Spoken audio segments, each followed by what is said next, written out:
L'empereur romain Claude, malheureux avec les femmes, heureux dans la conquête. On en parle tout de suite. Claude est né le 1er août 10 avant Jésus-Christ à Lugdunum, qui est l'actuel Lyon, et mort le 13 octobre 54 à Rome.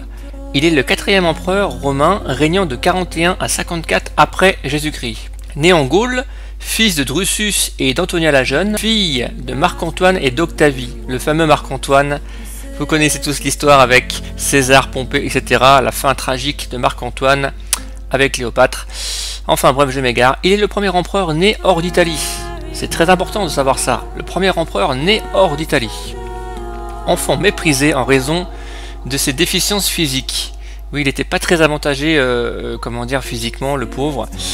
Il est le mal-aimé de la famille impériale et devient un adulte à l'élocution et à la démarche mal assurée. Oui, je crois qu'il boitait. Et effectivement, il bégayait. Tenu à l'écart de toute activité publique, seul représentant adulte de la dynastie Julio-Claudienne. Après l'assassinat de Caligula, Caligula le fou c'est vite dit, puisque maintenant on s'est rendu compte effectivement il avait sûrement le saturnisme, puisqu'à l'époque les Romains buvaient beaucoup dans des coupes en plomb, et le plomb ça rend fou, quoi. Voilà, il n'y a pas que ça, il était aussi très méchant, très... j'ouvre une petite parenthèse sur Caligula. Il était aussi très sadique, très violent, mais l'époque le voulait, malheureusement. Il est proclamé empereur par les prétoriens. Alors là, c'est marrant parce que, en fait, comme je vous ai expliqué, Caligula était tellement mal aimé à la fin, parce qu'il était vraiment terriblement horrible. Hein. Il prostituait les femmes des sénateurs, il assassinait n'importe qui, il se déguisait en esclave, en femme, je sais pas quoi, il allait dans les marchés pour aller voir un petit peu tout ce qui se passait. Je crois qu'il a proclamé son cheval sénateur. Caligula aurait ordonné à une de ses légions romaines de se battre autour d'un lac contre des roseaux.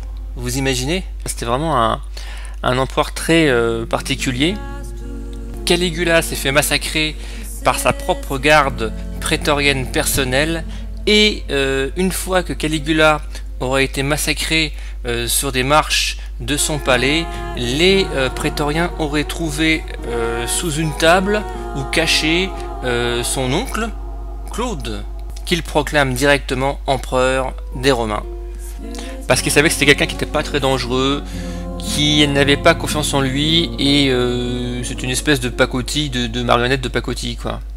Donc il est proclamé empereur par les prétoriens, comme je vous ai dit, qui comble en retour d'une gratification considérable, inaugurant ainsi une dépendance dangereuse. Claude était dépourvu d'expérience politique, mais cultivé. Claude se montre un administrateur capable, il s'intéresse aux affaires publiques, travaille avec le Sénat et les lois et préside les procès. Son administration de l'Empire renforce la centralisation en organisant des bureaux dirigés par ses affranchis. Très intéressant ça. Les affranchis, l'affranchissement est une procédure juridique ou humaniste qui permet au propriétaire d'un esclave de lui rendre sa liberté. Intéressant. Il agrandit l'Empire en annexant de nouveaux territoires. Les futures provinces de Lycie, de Mauritanie, au Maghreb, de Norique et de Thrace. En 43, il entame la fameuse conquête de la Bretagne, qui sera par la suite appelée la Grande-Bretagne, ou l'Angleterre, ce qui lui vaut ainsi qu'à son fils le surnom de Britannicus.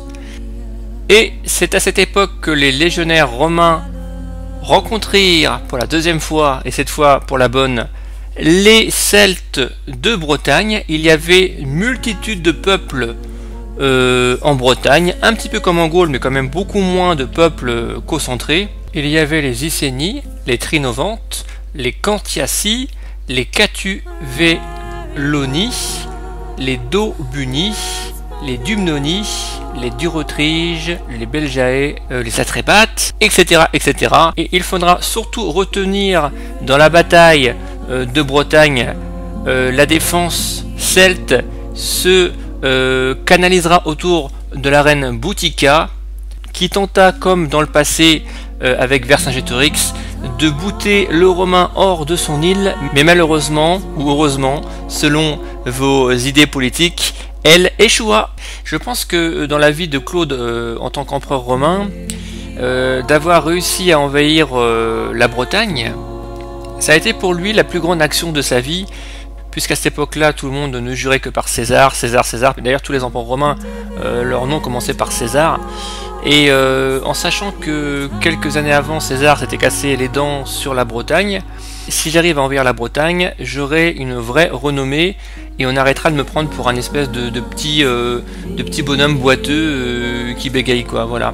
Et il a réussi, donc voilà. Donc c'est vraiment un aboutissement dans sa vie militaire et politique. Mais à l'époque, Rome, la politique et les conquêtes militaires, ça allait ensemble, hein. Ouvert à la promotion des provinciaux, il étend la citoyenneté romaine à de nombreuses cités dans les provinces, notamment en Gaule où il est né. Oui, Claude c'était quelqu'un d'assez ouvert.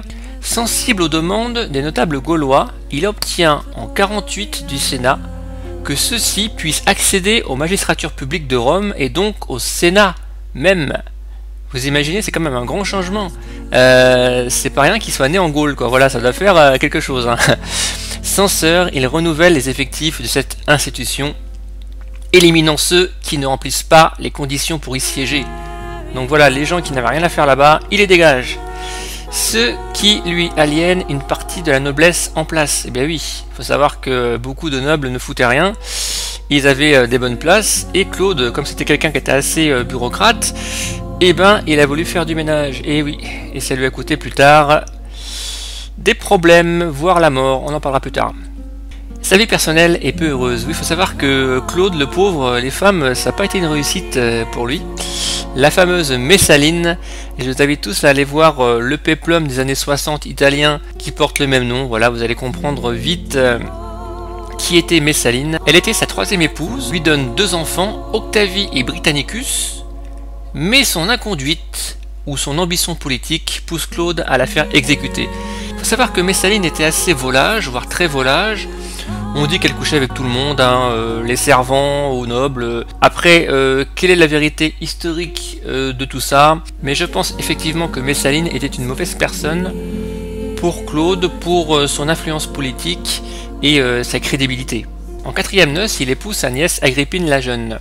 Agrippine la Jeune était la mère de Néron, qui lui fait adopter Néron. Ah là là, Néron, voilà ce qui va tuer notre pauvre Claude. Il meurt en 54 empoisonné à l'instigation d'Agrippine. Selon l'avis de la plupart des historiens, Néron lui succède. Néron fera aussi assassiner le fils de Claude, Britannicus, la veille de ses 14 ans, pour éviter qu'un jour il réclame le trône. Il faut savoir qu'Agrippine, c'était aussi une sacrée politicienne qui a su tirer les ficelles. D'ailleurs, Néron finira aussi par l'assassiner. Et voilà, elle a voulu que Néron devienne empereur.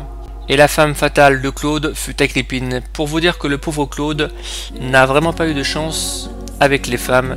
Forcément, physiquement, comme vous êtes boiteux, vous avez du mal à vous exprimer, vous n'êtes forcément pas un Apollon. Et les femmes cherchaient, surtout à l'époque romaine, des hommes virils et costauds, puisque bien souvent les femmes de la bourgeoisie romaine fantasmaient extrêmement sur les gladiateurs, et d'ailleurs s'accordaient quelques nuits avec eux.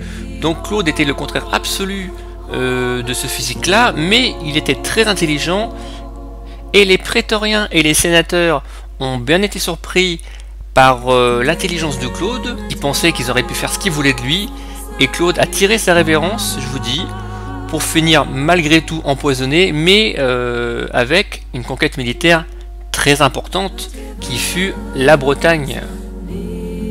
Donc beaucoup d'auteurs antiques le méprisent justement à cause de ses manipulations de femmes et de son physique, comme je vous ai dit, qui n'était pas avantageux. Mais les avis les plus récents nuancent les jugements négatifs qui réévaluent l'importance de cet empereur pour le considérer en continuateur notable de l'œuvre de ses prédécesseurs. Pour finir, Claude fut un bon empereur qui a su ouvrir son esprit à d'autres peuples, qui fut un conquérant et un excellent administrateur. Sur ces belles paroles historiques, j'espère que cette petite vidéo vous a plu. N'hésitez pas à laisser un like, un commentaire sur Claude, l'empereur des Romains. Ça fait toujours plaisir de parler de l'Antiquité avec vous. Et je vous dis à très bientôt. Merci beaucoup. Gros bisous.